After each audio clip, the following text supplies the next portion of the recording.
vinyl community? Welcome to another video with the Record Spinner. In today's video, I'm going to be doing a vinyl haul showcasing all of the records that I acquired within the month of March this year in 2022.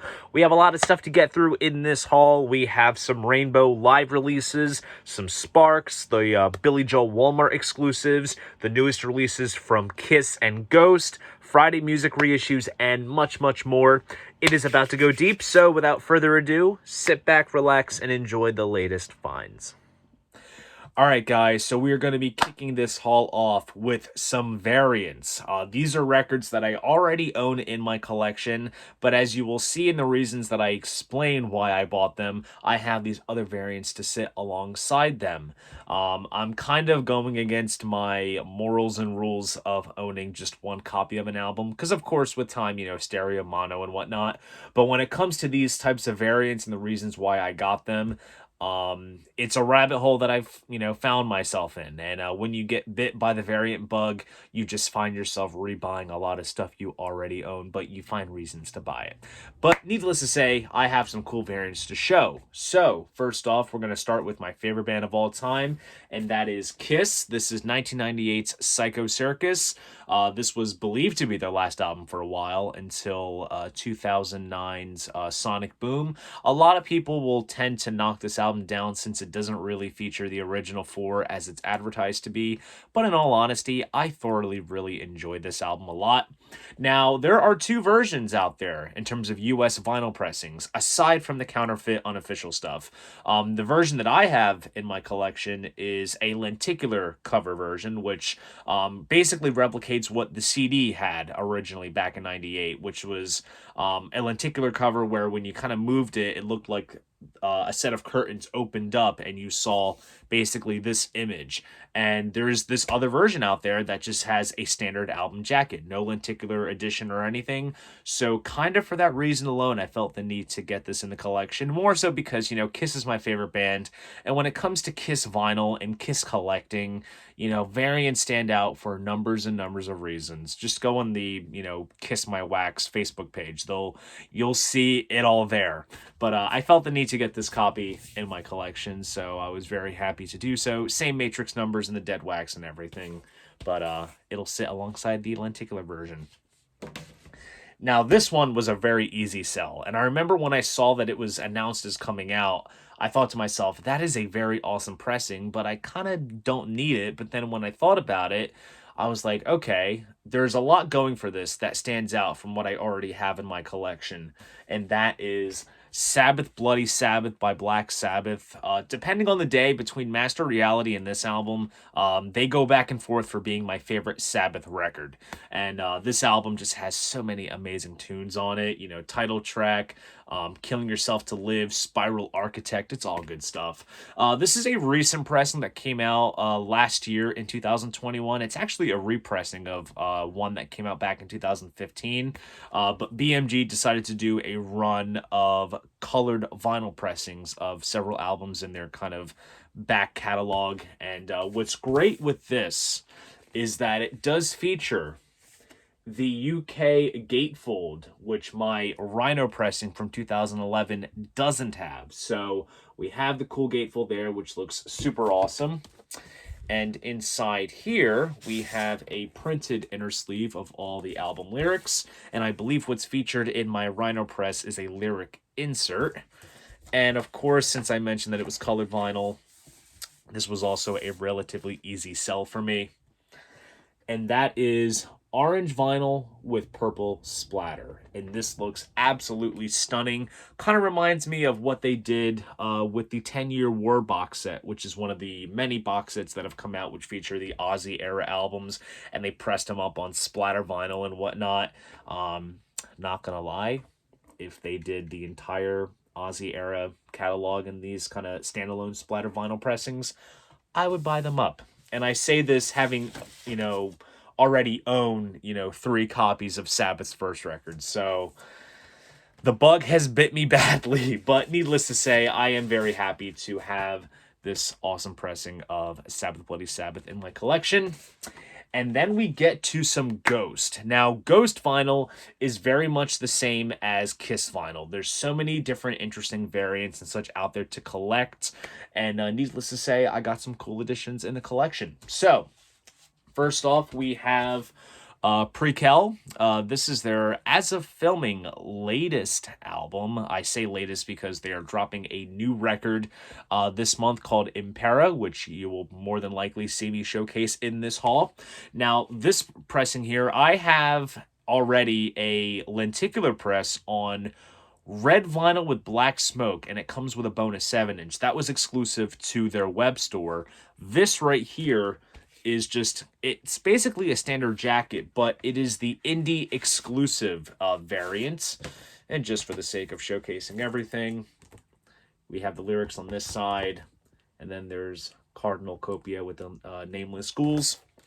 And the indie variant comes pressed on sort of Coke bottle clear vinyl. I will say, I mean, this pressing is kind of a living example of just clear vinyl, kind of sounding a bit hit or miss when it comes to surface noise. There's definitely a lot of it here, but luckily, since it's a hard rock metal album, a lot of the surface noise can be a bit obscured, and it's also mastered well as well, so it kind of hides some of those things. But very happy to get my hands on another cool collectible piece of Ghost vinyl, because Ghost vinyl, depending on, you know, what album and pressing, it can be quite valuable and collectible. So I have this in my collection. And then we get to perhaps the most repressed, most reissued Ghost album, and that is their first album, Opus Eponymous. I always make the joke that if you take a color out of the 85-pack Crayola box, there is more than likely a pressing out there that exists for Opus Eponymous. They've done every possible color configuration, splatter, split color, whatever. The copy that I have is a split color, translucent blue, opaque white pressing, and as you can tell by the color scheme of the artwork, it suits it perfectly. But this is a recent pressing that came out sometime last year, and what's interesting about it is that it features the Ghost logo and this sort of silver type of foil, which is very nice. Kind of has like a blurred mirror effect to it, which I think is nice. And there's different variants out there in terms of like single sleeve, gatefold sleeves. I mean, while I also, my blue and white press is a gatefold, this is gatefold as well, but this is different and interesting. But the color of the vinyl is rather unique. And Rise Above Records does this type of vinyl. I have an Uncle Acid pressing, Bloodlust, that album, which is kind of on this type of vinyl. And that is red sparkle vinyl. So as you can see, it basically overall has a red hue, but there is some glitter inside it, which makes it sparkle. Almost makes the record look dusty if you look at it at a certain angle when the glitter kind of kicks in. But this is a very interesting, nice pressing.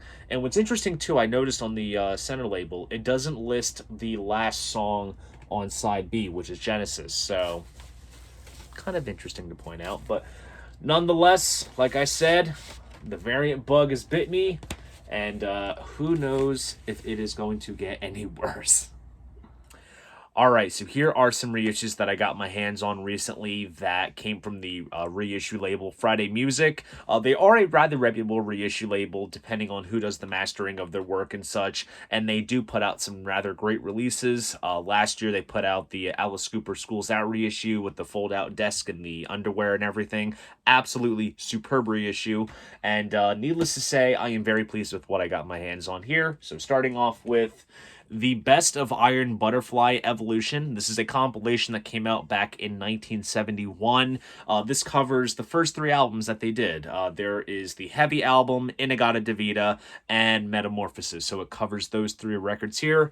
And of course, on here you have the Iron Butterfly theme, Possession, Flowers and Beads, In-A-Gadda-Da-Vida, of course, Slower Than Gun, Stone Believer. All good stuff from those first couple of Iron Butterfly records. And as you can see on the label, They kind of add their own twist to the old school yellow Acco Records label there, which is a nice sort of homage to the original label that put it out. And since Friday Music took over the licensing, they put their own twist to it. So there's this. And this is an album that I am so excited to experience, you know, at its fullest capacity, let me say. This is the first album by Montrose. Now, Montrose is a band that my dad absolutely likes, and I want to give a major shout out to my good friend slash coworker Patrick for subjecting me further to this album. He played it at the shop that we work at, and I was immediately intrigued with what I heard, and I absolutely loved it. And on this record, of course, you have Ronnie Montrose on guitar, Sammy Hagar on vocals, Denny Carmassi is on the drums. He went on to play in Heart in the 80s. And overall, just a solid hard rock album from the 70s. Super stoked to have this in the collection. And Friday Music did put this out back in 2011. Over 10 years ago, but they had a repressing of it recently that came out, and it comes pressed on red vinyl, which is very nice. They also had a yellow vinyl pressing, which surely probably would have fit the color scheme of the artwork. That's usually what I like to do when it comes to, you know, color pressings. If they match it with the artwork, it makes total sense. But needless to say, red is a nice solid color indeed, so happy to have that. And then we shift entirely with, I'm not going to say this is a guilty pleasure because this man was a brilliant songwriter, and that is Mr. John Denver. This is Greatest Hits Volume 2. Still covers a good portion of what else entailed in his career, you know, in the 70s, because of course the first Greatest Hits album was so huge. But on this, I mean, you have things such as Annie's Song, which was a huge hit, Fly Away, Like a Sad Song, Thank God I'm a Country Boy, of course, My Sweet Lady, I'm Sorry, Calypso. So it covers a lot more ground here. So if you have Greatest Hits Volume 1 and this one, you're pretty much all set. But this is an absolutely nice reissue. Gatefold sleeve here, which has all the lyrics. And check out the vinyl on this one. This is really cool. This kind of comes on blue and gold swirl colored vinyl. This looks kind of close to what my pressing of Kansas's Point of No Return looks like. It kind of has that same kind of color hue. So that is very nice. And they do actually replicate the RCA label. They actually put the RCA logo there. Now, like I said, with Friday Music in general, depending on who masters the material, the pressings can sound fantastic. I can say gladly, after looking at the dead wax of all these reissues, is that they have all been mastered by Kevin Gray, and he is one of the best mastering engineers out there, and when he does Friday Music stuff, it always sounds absolutely amazing, and I'm super stoked to have these Friday Music reissues in the collection. Alright guys, so here are some legal bootlegs, starting off with The Doors, live in New York City, 1969. This is taken from a performance that the band did for the PBS show Critique in the summer of 69. This was just a little after the Miami incident, which had occurred earlier in the year. The Saw Parade had basically just come out around this time frame, or was just about to come out, so they do a lot of stuff off of that album, such as Tell All the People, Wishful Sinful, the title track, and they even dust off some oldies such as Alabama Song, Backdoor Man, and Build Me a Woman, and they even include the interview with Richard Goldstein, which was one of the hosts of the show. So overall, a very solid performance, and I'm very happy to have this in the collection, just as a cool Doors piece. And then we get into some more proggier territory with Yes, live at Roosevelt Stadium, Jersey City, June 17th, 1976.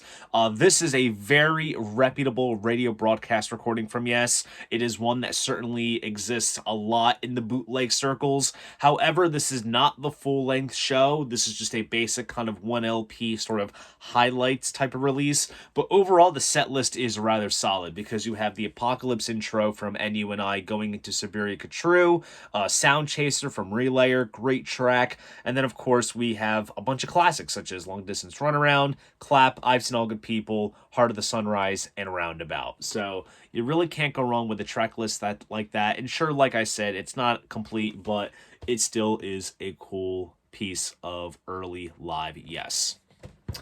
And then here is a very interesting one that has a rather intriguing backstory behind it.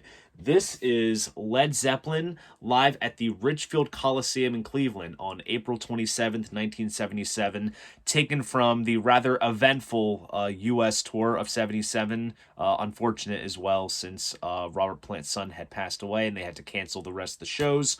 But this right here, while it might state that it's a radio broadcast, it really is not. This is indeed a soundboard recording, but is the basis of one of the most infamous early Led Zeppelin bootlegs called Destroyer, which is one of the most essential Zeppelin bootlegs to own. It came in a carrying case. I've seen photos of it. It looks really stunning. But here it exists in this sort of unofficial but kind of official realm.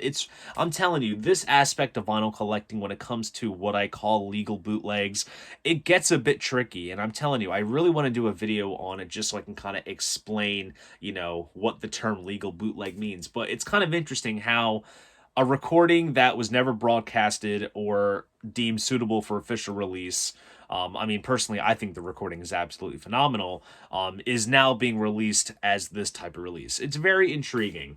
The set list is kind of jumbled up a little bit. It kicks off with Sick Again, then it, of course, goes into things such as In My Time of Dying, Nobody's Fault But Mine, and then there's some more acoustic stuff on here, such as Battle of Evermore, Going to California, Braun Rar Stomp, White Summer, Going into Kashmir, 10 Years Gone, Stairway. Really can't go wrong. It's 70s Zeppelin doing what they did best. And just for the sake of showcasing, this comes pressed on what is described to be ox blood colored vinyl. So a very interesting type of release, but just down to the recording and the kind of history behind it and the significance of it, it is one that I am very glad to own in my Zeppelin vinyl collection. Alright guys, so here is a band that I don't really talk about much on the channel. I've mentioned them in the past, but kind of sparingly. They're a band that I thoroughly enjoy. The guitar player in the band is one of my all-time favorites, and this guitar player single-handedly crafted the most recognizable guitar riff ever. And I am talking about Ritchie Blackmore and his band Rainbow, and we have a couple of live Rainbow releases to discuss here. This one here is from Long Island, 1979. This is from the Down to Earth tour. This was when Graham Bonnet was fronting the band after Ron and James Dio. The label Purple Pyramid has put out a couple of these sort of official bootleg type releases of Rainbow of various, shows and such. I have one already in my collection from Denver from this tour. This is, as well as the Denver one, are soundboard recordings. Kind of rough in quality, but still somewhat decent. Just pretty cool to have live documents from these tours. They do come with nice gatefold sleeves with liner notes and cool photos. And this pressing comes pressed on yellow vinyl, which is very cool. And then we kind of flash forward a little bit with Boston 1981. Joe Lynn Turner was the vocalist at this point, and this is a radio broadcast, which I think is substantially better in quality as compared to the Long Island show, but this one is very solid as well. And what's great with this one is that there's sort of like a tour program attached to the inside of the opening of a gatefold. So I'll kind of flip through it and show you. I believe it's the I think it's the Japanese program that's attached to this, I believe, but it does feature a lot of cool live shots of the band at the time. And I mean, and just in terms of like between like Deep Purple and Rainbow, it is a very complex kind of family tree. Like, so many bands have kind of crossed paths with one another between both bands. It's quite complex, but in the middle of it all was Mr. Ritchie Blackmore himself. And inside here, the record comes pressed on red vinyl. And as cool as it is to own these Rainbow live releases, I still need to beef up my studio collection of theirs, because albums like, their first album, I already have Rainbow Rising, Long Live Rock and Roll, Down to Earth, Difficult to Cure and whatnot. Like, those are all great records, and I need to get them in my collection. But until then, I have these pretty cool live releases to kind of get me by. All right, guys, Walmart is at it again with yet another line of exclusive vinyl pressings of a particular artist, and I went on a whim and bought all of them. I already had 2 of the albums that I'm going to be showcasing you guys in my collection already, and I figured that it was worth getting the whole line of exclusives because there was also a good hunk of the albums that were getting reissued that I don't have in my collection, so this was honestly a prime opportunity for me to get my hands on them. But needless to say, the artist that I am talking about is the piano man himself, Mr. Billy Joel. Now, they did not do the entire Billy Joel catalog. They kind of took like the 6 core essential titles in his catalog. Not sure if the rest is soon to follow, but we shall see. But needless to say, we have 6 Billy Joel exclusives here that I'm going to be showcasing you guys. And of course, on this album, you have the title track, Piano Man, Billy the Kid's on here, Captain Jack, all good stuff. And what's unique with the Walmart exclusive pressings is that they do each come with a nice kind of photo insert, which is unique to each album, which is quite nicely. And they do replicate the aspects of the original album artwork. And of course, they all come on very nice colored vinyl as well. So in the case of Piano Man, this kind of comes on clear vinyl with tan smoke. Kind of has an overall sort of orange hue to it, which is very nice. And then moving onward with The Stranger. Honestly, this is one of those records where it's a studio album, but yet it is literally a greatest hits because, gosh, Moving Out, Anthony's song, The Stranger, Just the Way You Are, Only the Good Die Young, She's Always a Woman. Half of it is hits. And then even the other tracks on here, such as Vienna, Scenes from an Italian Restaurant, that's my favorite Billy Joel song. Get It Right the First Time. It's flawless from start to finish. I absolutely love this record. And in the case of this album, here is the photo insert that they included. And then, of course, here's the original printed inner sleeve. So they kind of use the same photo there, but, you know, suitable for framing, I suppose. Here's the lyrics on this side. And here is the marbled vinyl here. Nice gray marbled vinyl, which is beautiful. Fits the color scheme of the album perfectly. And honestly, that's kind of the gist that you will see with these exclusives in terms of the color of the vinyl, the color scheme of the albums, and such. So the 2 albums that I just showcased, Piano Man and The Stranger, I already had in my collection. So I took the pressings that I had, brought them in at the shop, and now I have these to get me by. And the rest here are fresh albums that I've never owned before in my collection. Starting off with 52nd Street. On this one, you got Big Shot, Honesty, My Life, solid record. There was a MoFi press that was done of this some time ago. Kind of had my eye on it for a little while, but prices have really gone up with time, so not exactly going to really happen unless I come across it cheap somehow. I don't know. Here is the photo insert. And as always, printed inner sleeve, replicating the original printed inner sleeve. And this comes pressed on sort of marbled dark bluish, not really dark blue, it's a decent shade of blue vinyl, which is very gorgeous indeed. And then moving onward with Glass Houses. On this one, you have You May Be Right, Still Rock and Roll to Me, Don't Want to Be Alone. Good stuff. This is kind of more of a sort of rocking type of album. Photo insert. Printed inner sleeve. There's the Billy Joel Band. Handwritten lyrics on this side. And this one kind of comes on a sort of, I guess you could say, sky blue colored vinyl, which is quite nice. And then kind of takes a shift in direction with 1984's An Innocent Man. This is his kind of tip to kind of R&B, doo-woppy type stuff. Innocent Man, the title track's on here. The Longest Time, of course. Tell Her About It, Uptown Girl. Some really big bangers on here, as they say. And then, of course, photo insert. Printed inner sleeve with all the lyrics, as well as some photos. And this one comes pressed on sort of kind of opaque-ish white vinyl, which is very cool. And then the last record here I'm going to show is Stormfront. This came out in 1989. Of course, this one has We Didn't Start the Fire. That's the one that everyone knows off of this one. But in all honesty, when it comes to the later era Billy Joel stuff, I'm not too fond of it. Not that I don't like it. I've never really delved into it. Like, I think, in all honesty, in terms of my time listening to his catalog, Innocent Man is kind of where I sort of stop at, and I've never checked out, The Bridge and River of Dreams, all that stuff. So maybe this will give me the push. And here is the photo insert. Printed inner sleeve with lyrics. And this comes pressed on sort of maroonish colored vinyl, which matches the flag perfectly on the front cover.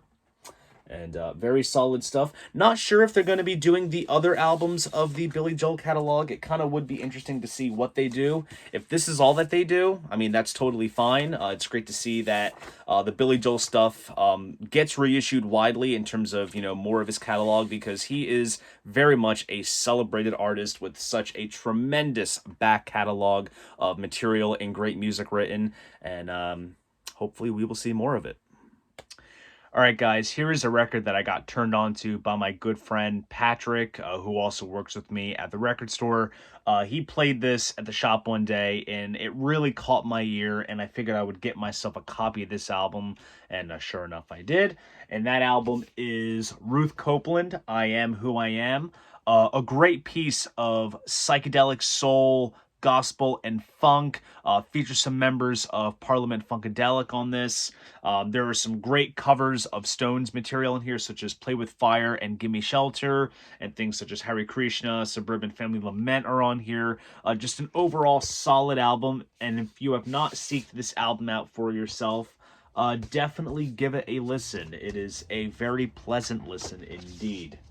And I'll also showcase that Invictus record label there, which is very cool. So very happy to get my hands on this. And then here is a cool piece by one of these sort of proto hard rock pioneers, and that is Iron Butterfly, Live at the Galaxy, 1967. This is a live recording, basically from the sort of heavy period of Iron Butterfly, before In-A-Gadda-Da-Vida, recorded on the 4th of July in 67 in Los Angeles. Just a great live piece by this great band.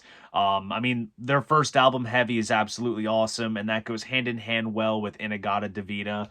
And this is a very cool live piece to have. Soundboard recording does sound quite killer. It does come with a very nice psychedelic printed inner sleeve with some liner notes here. And it also comes pressed on blue vinyl, which is very cool indeed. Super stoked to have this. And then here is a record that my coworker John had brought into the store, and I figured since I didn't have it in my collection, I would get it for myself. And that is Weezer's self-titled album. This came out back in 2016. This is basically known as the White Album. From what I've heard of this record, it very much is a nice tip to the classic Weezer sound that, they're most well known for in terms of albums such as the Blue Album, the Green Album, and such. And definitely pumped to give this album a proper spin. I think I've only heard it once before, so it'll be nice to fully revisit it and wrap my head around it. Comes with a printed inner sleeve here, and there's also a lyric insert. And just for the sake of showcasing the center label, just basic white with the band's logo there. So very cool to finally have this album in the collection. And now we have a band that I could possibly never get enough of. It's funny, I was flipping through the sections at the shop I work at, and I came across this, and I was very intrigued with it. And it kind of took a little bit of convincing out of me to get it, because this pressing, doesn't really have too much differences going on with it as opposed to the copy that I already have in my personal collection. But I think just in terms of, I guess, like the historical nature of it, it was definitely worth having. But also, like I said, I can't get enough of this band. and that is the Donnas. And this album is called Gold Medal. This was their second and last album on Atlantic Records. This came out back in 2004. Fall Behind Me was the big single off of this. I Don't Want to Know If You Don't Want Me is great. It's So Hard, Revolver. This is honestly perhaps their most mature sounding album. And this right here is a 2004 first US pressing. The other copy that I have in my collection was a reissue that was done by Real Gone Music. They did it on like black vinyl with gold splatter, and that was pretty cool. So I figured I would get this first US press just simply because it's a cool, just collectible piece because it is a first US press. And it's kind of the same in terms of the reissue that they did. They very much replicated every single aspect of it. I even went ahead and saved the hype stickers that appeared on the shrink wrap. Nice insert with band photographs, lyrics and credits on this side. And then here is a very cool black light poster, which has a nice sort of black velvet finish to it. In the reissue, it's kind of more or less like a poster insert. It's just like an even scan, whereas this, you can definitely tell by the material that it'll definitely work well in some black light. So now I gotta get some black lights and see how this kicks into effect. And then here is the record itself. Standard black vinyl on that sort of classic Atlantic label. And the one thing I've noticed that is quite significant with this first pressing is the amount of dead wax space. And by that, I mean lack of. It literally cuts all the way to the edge of the label. And I believe there's a good amount of groove space in the reissue copy that I have. So it's nice to have another one just to kind of sink my teeth into, but also this album is simply so great. If you have not listened to the Donnas before or heard this album, definitely check it out for yourself. You do not know what you're missing. All right, so here are a bunch of records that I got thanks to you guys. Every now and then YouTube cuts me a check for the videos that I do on the platform, and I basically take those and I get a bunch of records for my collection and also showcase here on the channel. So thank you very much, guys. Starting off with the latest installment in the Lost Not Forgotten Archive series, and that is Dream Theater, The Majesty Demos 85 to 86. This brings together all of the recordings that they did under the name Majesty. Features the 6-track demo that they did in 1986, and it also features all of the recordings that they did in 85, back when John Petrucci, John Mayung, and Mike Portnoy were students over at Berklee College of Music, which is a very cool thing because I am a graduate of Berklee myself. I studied with a bachelor's in music business, so it's cool that myself and Dream Theater have that Berklee connection. This has been released as part of the Get Say Jam Records official bootleg label on CD in the I want to say the early to mid 2000s, but this is the first time that it has gotten a vinyl pressing, and I am super stoked to have this in the collection. Definitely one that I am very excited to see come out, so cool to have this. And next up is a band that I am slowly building my studio discography of, and crazy enough, this band released their first studio album recently in 40 years. And I am talking about ABBA. This is Voulez-Vous. This came out back in 79. Features the title track, I Have a Dream, Does Your Mother Know, Chiquita, rather solid tunes. Granted, I would have been content getting a single LP reissue of this, but this right here is the 2 LP, 45 RPM Abbey Road half-speed cut, and just this right here was almost like just like an impulse purchase for me, just to have it. Comes with the Obi style strip. Nice gatefold cover with all the lyrics. And just for this case of showcasing everything, we have printed inner sleeves with photos and liner notes. And I'll just showcase one of the labels. Features that Polar custom label there. And like all Abbey Road half-speed cuts, it does come with a half-speed mastering certificate, which is a very nice touch. And I'll also just showcase the last inner bag here with tons of photos. So, very cool stuff. Very happy to have one of these Abbey Road half-speed cuts of ABBA, because they've been doing more or less the entire catalog, and I always miss out on them, and some of them are quite pricey now. So, while this one was still kind of available, I managed to jump on it and get my hands on a copy. Now, here is a band that I recently have been digging into thanks to my friend slash coworker Patrick. He is a big fan of this band, and I honestly was not made aware of them until recently when he started playing them in the store and just kind of made me aware of them to begin with. And the band that I am talking about is Sparks. This features, of course, Ron and Russell Mael. And this album of theirs came out, I want to say, in the early 1980s.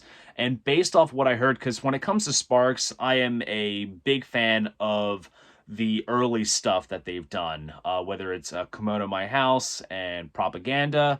And while this features Giorgio Moroder, kind of in the producer's chair, sort of. I mean, this one's produced by Mac, who did all of the Queen records in the 80s.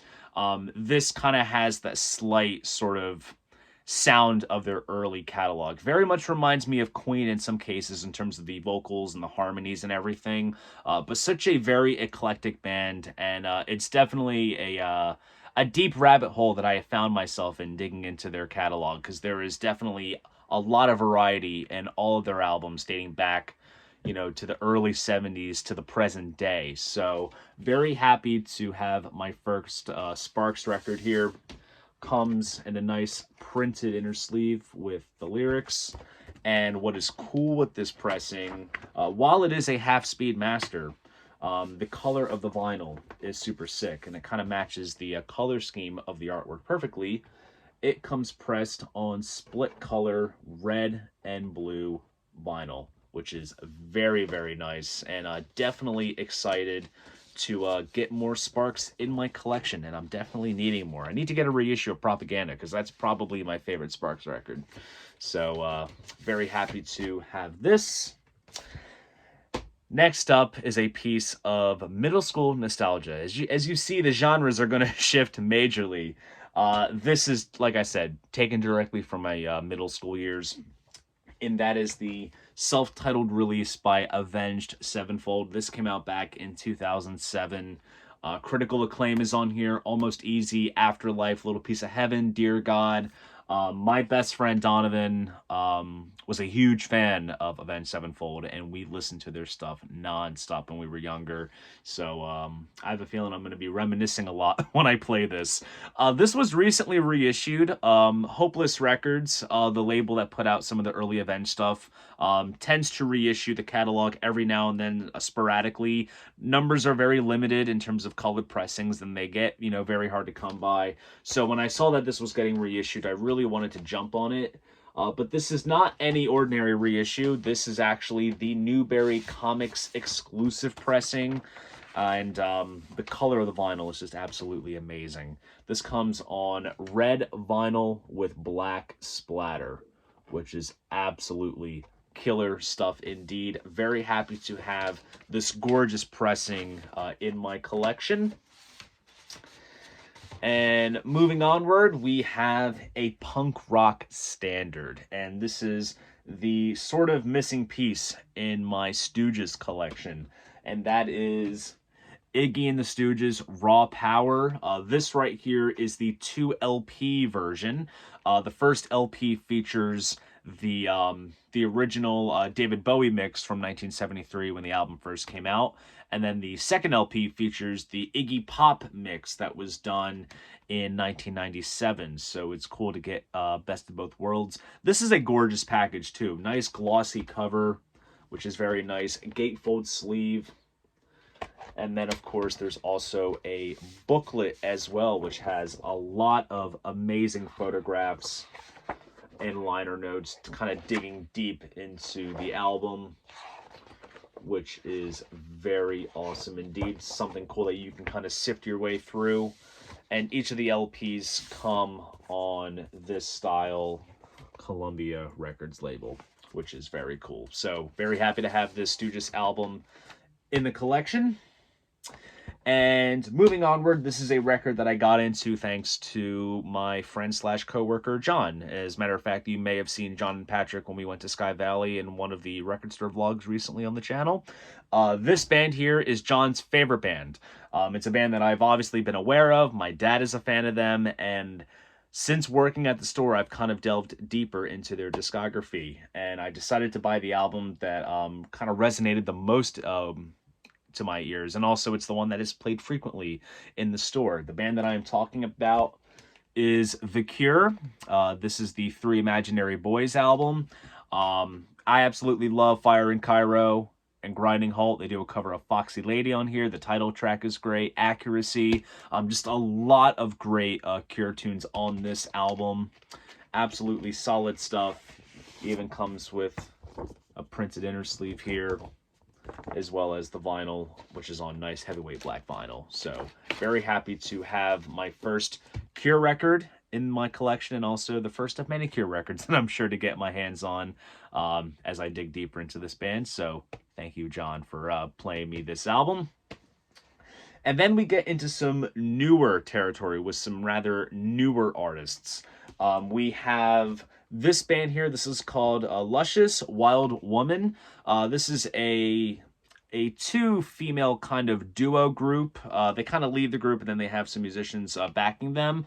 What is notable about these guys is that while they do have a new record coming out this year, it is the two ladies of this group that sang backup with Roger Waters of Pink Floyd on his Us and Them tour, and I believe they're joining him maybe on the This Is Not a Drill tour. I'm not quite sure, but I saw that Us and Them tour 2 times, so I did see these ladies with Roger, and this is, I believe, their first record. Like I said, there's a new one coming out this year that I'm really interested in, but this pressing here comes pressed on sort of clear vinyl, kind of clearish vinyl with colorful splatter, which is very nice. Kind of matches the color dynamic of the album artwork, and also features a very nice colorful center label as well. So really intrigued with this album and gonna dig deeper into that.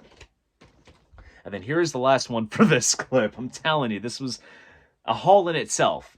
This last record is Natalie Jane Hill, Solely. This is a relatively newer, folky type of artist. Kind of think like Joni Mitchell meets Nick Drake. Just very soothing stuff. This is a nice kind of mellow album to just kind of vibe to. To be honest, this was one of those cases where, like, I saw the cover and I was kind of intrigued with it, and I just knew that it had to be good. And comes with a nice insert with credits and photos of Natalie herself, printed inner sleeve with all of the lyrics, and this pressing comes pressed on very translucent clear vinyl. This is perhaps the clearest vinyl that I think I've ever seen. So as you can tell, lots of records showcased in this segment, and I definitely have lots of listening to do. All right, guys, so recently myself and Chelsea, aka the Record Spinnerette, stopped over at Sky Valley recently, and it's crazy for as many times as I've been there over the years, and considering recently that I went there with my co-workers John and Patrick and we did a whole video there, there's still records there that have been there for the longest time that I'm still managing to dig up and find for myself. So needless to say, I did leave with some records, starting off with George Harrison, Electronic Sound. This was his second solo album that he did back in 1969. This was put out on the Zapple imprint of Apple Records. Zapple was kind of meant to feature more, you know, avant-garde, off-the-wall type stuff, particularly like some of the John and Yoko albums that were being done and whatnot. But Zapple was kind of short-lived. Once Alan Klein kind of came into the fold, Zapple was basically no more. But here you basically have George kind of experimenting with a Moog synthesizer and coming up with some very off-the-wall type stuff. It's an album that isn't really highly regarded, but just given, you know, the Beatles and their kind of explorations into the world of avant-garde music, it is very intriguing. And this is coming from someone who is a fan of things such as Revolution 9. So I can certainly kind of wrap my head around this kind of stuff. But does replicate the artwork perfectly. We have a printed inner sleeve here, and there's the Zapple label. And just for the case of showcasing everything, of course, Apple label, and then here is the Apple cut in half on side B. But overall, this is a very wild listen indeed. And you can definitely see why it stands out as a sore thumb in the rest of his studio catalog. But needless to say, it is one that I was very curious to check out, and I'm glad I got my hands on it. And then moving onward with a band that I have said that, I wanted to make a point to get more records of, and this is just coming off of seeing them live recently with Ghost this past February. That is Volbeat, and this album is called Beyond Hell, Above Heaven. This came out back in 2010. The big notable track on here is A Warrior's Call, which is really, really good. I remember at the time when I first kind of became aware of Volbeat, this was their latest album that they had out. So I do remember listening to bits and pieces of this quite often, but very happy to get some more Volbeat in the collection. Nice gatefold jacket with artwork and photos and such. And then, of course, we do have printed inner sleeves here with all the lyrics. And then, for the sake of showcasing, nice custom center labels there as well. So, very happy to get my hands on some more Volbeat. And then here, I kind of had a moment of weakness because, granted, I do already own an unofficial pressing of this album, but when I saw this variant, I couldn't really say no, given the fact that I love this band so much, and also this album is phenomenal. I am talking about the Donnas. Now, this is their first album that they did back around, I want to say 97, 98. Literally, if you listen to this album, it literally sounds like a long-lost Ramones record and then a female vocalist dubbed vocals. Like, that is literally what it sounds like. You just listen to it and you smile because it just sounds so close to them. But this right here is yet another unofficial pressing that has been making the rounds recently. I remember I got the first unofficial press that I have back, I think, last summer when I got back from Nashville. I remember it was waiting for me at home. But this right here is another version which brings together the main album plus all of the various singles and B-sides that they did before they did their first record. And those tracks are available on the CD version of this album as well. So there's basically more on here, as you can see. I mean, there's literally, gosh, a total of 23 tracks, and it's all just fast-paced, garage, pop punk type stuff. And it is just absolutely phenomenal. I absolutely love the Donnas. And this pressing comes pressed on white vinyl with a nice custom center label. And I was really debating when I got this. I was like, what do I do with the other unofficial press that has just the main, 14-track album, I believe it is? And I just kind of said to myself, you know what? It doesn't hurt to have multiples, because now I'm all about buying multiple copies of things now. It's crazy how times have changed. But needless to say, very happy to have another piece of Donna's vinyl in my collection. All right, guys, it has finally arrived. This is one of the albums that I have been anticipating to come out this year. And I would say for the first quarter of 2022, this is probably one of the contenders of being one of, if not the best album of 2022. We have some ways to go before I can make that judgment. But anyways, it is the newest album from Ghost. This album is called Impera. It has been 4 years since we last saw an album released by these guys. The last one being 2018's Brickell, which featured Cardinal Copia at the vocal mic, and now the Cardinal has been anointed to become a Papa, so we have Papa Emeritus IV on this record, along with the Nameless Ghouls. If you are a non-Ghost fan and you're watching this and you're hearing what I'm saying, it makes absolutely no sense. Ghost is a band that you really need to dive into. There's just a lot of lore behind the band, the narrative, the characters, the various frontmen that have been in the band, but obviously all portrayed by the same guy, Tobias Forge, who was the mastermind behind Ghost. And I do have to say, I love this record. I have listened to it down to the first single that I dropped from this record, which was Hunter's Moon, which was featured in the Halloween Kills soundtrack. Then there was Call Me Little Sunshine, which very much reminded me of Cerise from the Meliora album. Then there was 20s, which dropped days before the album came out. And then the semi-opening track, Kaiserion, was performed live when I saw them with Volbeat recently. And that is such an awesome show opener and album opener, almost like Iron Maiden meets Dream Theater. But musically on this record, there are a lot of 80s hard rock, heavy metal tropes. So if you like that stuff, you will love this record. And I also love the choice of producer for this album, a guy by the name of Klaus Alund. I hope I'm saying his name right. He had produced 2015's Meliora, and that featured Papa 3. Here we have Papa 4, so maybe there's a trend sort of going on with having the same producer with a Papa. I don't know. That's just my brain thinking. Us Ghost fans think outside the box. But I absolutely love this record. It's definitely a grower. There really isn't a bad song on this album. Some songs might stand out more than others, but it is a phenomenal record. Here is the backside. Now, the vinyl pressing that I got my hands on was the first colored variant that was made available on the Loma Vista website. And it was very much a case where once this sold out, and then they put up another color variant, that sold out, then another one. So I was very happy to get one of the early ones. What's exclusive about this one is that it does come with a slip mat made out of felt, so I'm probably not going to put on the turntable, but it is nice to have. And with all vinyl pressings, it does come with a nice booklet. There we have the crucifix there. And we have beautiful, intricate bits of artwork for each of the songs, which I absolutely love. And I think when they did Prequel, it was a bit of a letdown that they did not include this. I believe they included it on the box set version of the album, which came out much later after it was released. But this is just something nice that you can kind of get a general gist of what each song represents, and you can kind of see a visual representation of it.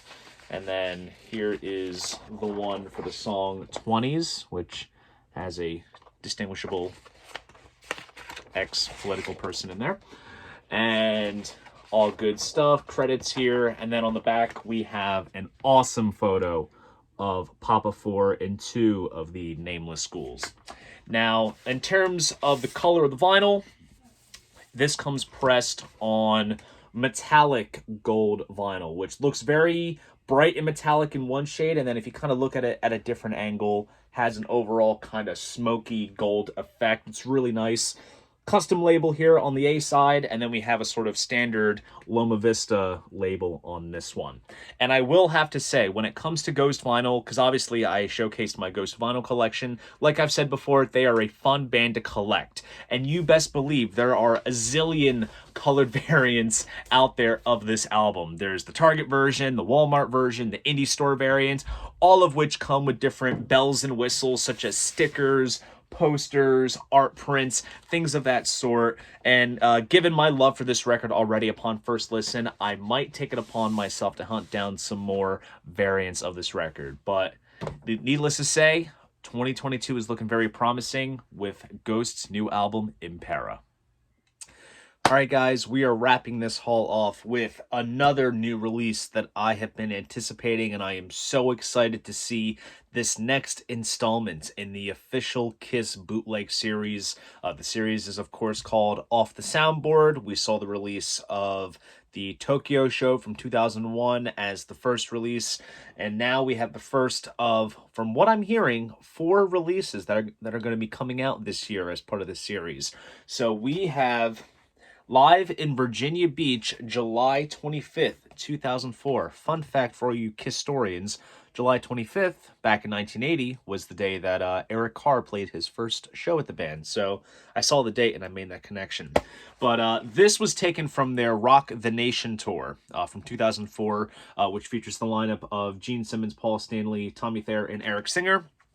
And I have to say, I mean, people often will criticize the Off the Soundboard stuff that has come out recently in terms of what shows are picked and whatnot, but this holds so much sentimental value to me because it was this tour that I first saw Kiss for the first time.